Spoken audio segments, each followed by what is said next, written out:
सरकार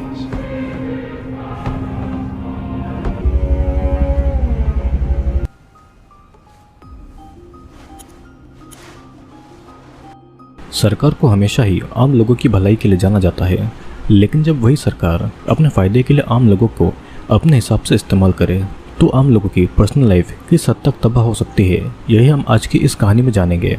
मूवी की कहानी शुरू होती है जून और उसके पति और उसकी बेटी से, जो कि अपनी कार से शहर से भाग रहे थे, लेकिन रास्ते में उनकी कार का एक्सीडेंट हो जाता है और जून का पति जून और उसकी बेटी को सही रास्ता दिखाता है और उनको अकेले ही आगे बढ़ने को कहता है, और साथ ही में वो ये भी कहता है कि वो जल्दी उनके पीछे पीछे आ जाएगा।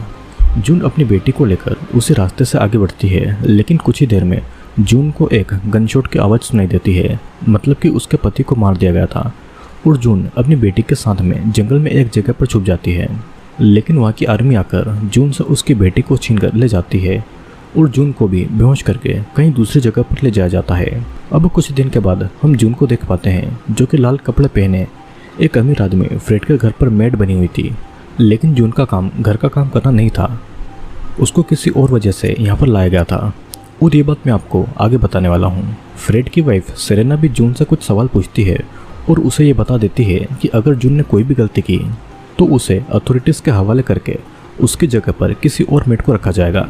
जून की भी वहाँ पर एक दोस्त बन जाती है, उसका नाम ग्लेनोवा था, लेकिन वे लोग ज़्यादा बात भी नहीं करते थे क्योंकि हर तरफ से अथॉरिटीज़ उन पर नज़र रखती थी। वहाँ पर काम करने वाला एक लड़का जून से बात करना चाहता था, लेकिन काम के अलावा और कोई बात वहाँ पर नहीं अलाउड थी। अब मार्केट जाते समय वे दोनों एक गर्ल स्कूल से गुजरते हैं। जून वहाँ पर इसी उम्मीद से देखती है कि वहाँ पर कहीं पर उसे उसकी बेटी नज़र आ जाए। अब ग्लेनोवा जून को वहाँ से ले जाती है क्योंकि इस तरह से खड़े रहना उनके लिए खतरा हो सकता है। वे घर लौट रहे थे और वे दोनों एक ऐसे रास्ते से जाते हैं जहाँ पर सरकार के खिलाफ बोलने वाले लोगों को सजा दी जाती थी। वहाँ पर वे दोनों देखते हैं कि एक डॉक्टर जो कि प्रेग्नेंट वुमन की मदद करता था, एक प्रीस्ट और रिलीजन पर बिलीव नहीं रखने वाले आदमी को सड़क पर ही फांसी पर लटकाया गया था और उनकी डेड बॉडीज सड़क पर ही सड़ चुकी थी। कुछ समय के बाद में जून को मेड्स के इंस्टीट्यूशन ले जाया जाता है, जहाँ पर मेड्स को सरकार के हिसाब से डाला जाता है, और देश में केमिकल चेंजेस की वजह से वहाँ की वुमेन्स एक या दो ही बेबी पैदा कर सकती थी। अथॉरिटीज़ की वाइफ अब बेबी पैदा करने की हालत में नहीं थी, तो उनकी जगह जून जैसी वुमेन्स को ही दूसरे अमीर फैमिलीज़ के लिए बेबी पैदा करना होता था, और वही बेबीज़ फ्यूचर में देश को आगे बढ़ाएंगे, और इसके लिए उनको अमीर मर्दों के साथ में इंटीमेट होना पड़ेगा और उनको बच्चा पैदा करना पड़ेगा। जून की एक और दोस्त मोरिया भी वहीं पर कैद थी और वो अब पूरी तरीके से वहाँ के हिसाब से ढल चुकी थी। जून मोरिया से मदद मांगती है उसकी बेटी को ढूंढने के लिए, और मोरिया भी उसकी मदद करने के लिए मान जाती है, लेकिन वो जून को अथॉरिटीज़ के हिसाब से चलने की सलाह देती है, नहीं तो उनकी जान तक ली जा सकती थी। अब देर रात हेना को गर्ल्स रूम में उनके पास में छोड़ दिया जाता है, और हेना अथॉरिटीज़ की बातें नहीं मानती थी तो उसकी एक आंख को निकाल दिया गया था। अब अगले दिन जून नहाकर फ्रेड के घर पर जाती है और उसके साथ में बेबी के लिए इंटीमेट होती है। सेरेना भी वहीं पर मौजूद थी और उसने जून का हाथ पकड़ रखा था, और वो इस तरह बिहेव करती है जैसे फ्रेड के साथ में जून नहीं बल्कि वो ही इंटीमेट हो रही है। अब रात को हेना नींद से उठकर अजीब अजीब बातें कर रही थी और उसकी आंख निकाल लेने का सदमा उस पर बहुत बुरी तरीके से पड़ा था। जून उसे संभालती है ताकि उसकी आवाज़ कोई दूसरा नहीं सुन सके। अब अगले दिन मेड को बुलाकर अथॉरिटीज़ एक मीटिंग को ऑर्गेनाइज करती है, जहाँ पर मोरिया को पकड़ लिया जाता है क्योंकि उसने वहाँ से भागने की कोशिश की थी, और एक आदमी को भी पकड़ लिया गया था क्योंकि उसने एक मेड के साथ में सेक्सुअल रिलेशनशिप रखा था, जिसके बाद में उस मेड का बेबी मर गया था। उस आदमी को उन मेड को सौंप कर ये कहा जाता है कि वही लोग उनके हिसाब से उसे सजा दें। सभी मेड उस आदमी को घेर लेती है और उसे मारने पीटने लगती है, और कुछ ही समय में वो आदमी दर्दनाक मौत से मर जाता है।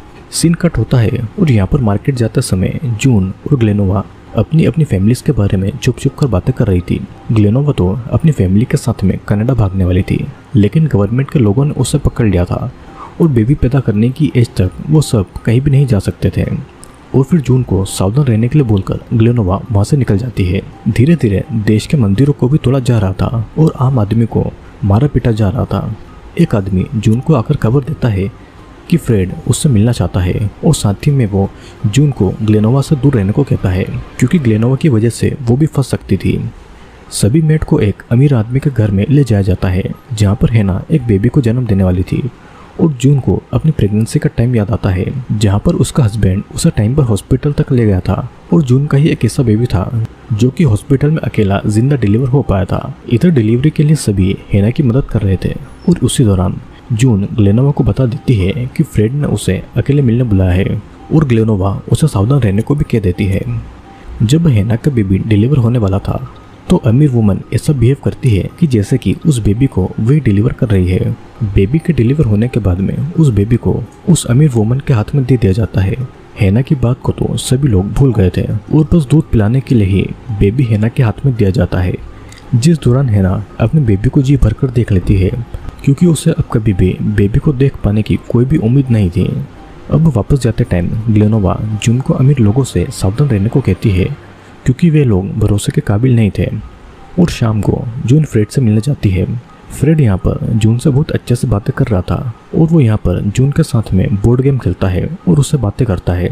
वो उसे फिर से अपने घर पर उस गेम को खेलने के लिए इनवाइट भी करता है। अगले दिन जब ग्लेनोवा के साथ में जून मार्केट जाने के लिए निकलती है वो ये नोटिस करती है कि ग्लेनोवा की जगह पर किसी और को इस काम के लिए रखा गया है। मतलब कि ग्लेनोवा को किसी बात के लिए सजा मिली थी जिस वजह से उसे गायब कर दिया गया था। जून की जो इकलौती अकेले दोस्त थी अब वो भी नहीं रही थी और ये सब अब जून को अकेले ही सहना होगा और अपने बेटे को पाने की उम्मीद में उसे ऐसे ही जीना होगा। इस मूवी में ये बताया गया है कि देश में केमिकल रिएक्शन की वजह से वहाँ की औरतों में बच्चों को पैदा करने की क्षमता कम हो गई थी क्योंकि बच्चों को पैदा करने में उनकी जान को भी खतरा था। तो सरकार ने इसीलिए आम जनता की फैमिली को तबाह करके उन लोगों को अमीर लोगों के हवाले कर दिया जाता है ताकि वे उनके लिए बेबी पैदा करें। अमीर औरतें ऐसा बिहेव करती थी कि जैसे कि बेबी वही पैदा कर रही है और इस तरह वो माँ बनने की फीलिंग लेती थी, लेकिन जो असल में माँ थी उनका बेबी पर कोई भी हक नहीं था और माँ होकर भी वो माँ नहीं होती है। बच्चा पैदा करने के बाद और कोई गलती करने के बाद उन औरतों को गायब कर दिया जाता था जैसे कि हेना और मोरिया को किया गया था। जो भी सरकार के खिलाफ जाता था उसे सजा के रूप में मौत दी जाती थी। ऐसा कहते हैं कि कानून के हाथ बहुत लंबे होते हैं और अपराधी कितना भी शातिर क्यों ना हो वो पुलिस के हाथ तक चढ़ जाता है, लेकिन कुछ अपराधी ऐसे भी होते हैं जो कभी कानून के शिकंजे में नहीं फंसते हैं और आज भी वे एक रहस्य है। तो आज मैं आपको ऐसे ही एक कातिल के बारे में बताने वाला हूँ जिसने 30 से भी ज़्यादा लोगों को मारा है और इतना ही नहीं वो खुद पुलिस को पत्र लिखकर हत्याओं के बारे में जानकारी देता था, लेकिन लाख कोशिशों के बाद भी पुलिस उसे नहीं पकड़ पाई और वो हमेशा के लिए एक रहस्य बनकर रह गया।